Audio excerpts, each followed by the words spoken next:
Some things are lost to time, but some are just waiting to be found.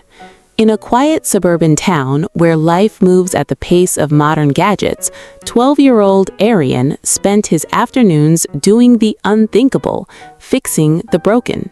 While his peers were glued to their screens, Arian was lost in a world of gears, brass, and rusted memories. One Tuesday, at a local estate sale, he found it. It wasn't an expensive antique or a collector's item. It was a Clockwork Sparrow buried under a pile of discarded junk. It was rusted, lifeless, and silent, but Arian saw something others didn't. For 3 nights, under the glow of a desk lamp, the clicking of his tools was the only sound in the attic. He didn't just fix the gears, he breathed life into a ghost.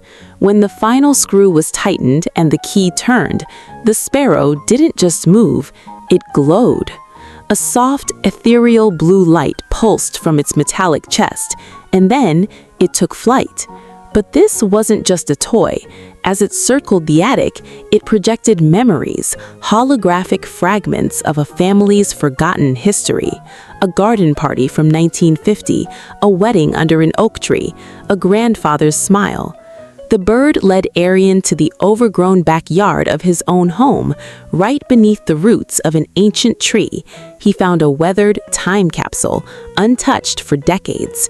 Inside wasn't just gold, but the story of his own family's legacy, a story that time had almost erased. Sometimes we think we are fixing old objects, but perhaps the objects are the ones fixing us. In a world of fleeting trends, maybe what we really need isn't the new, but the courage to remember the old.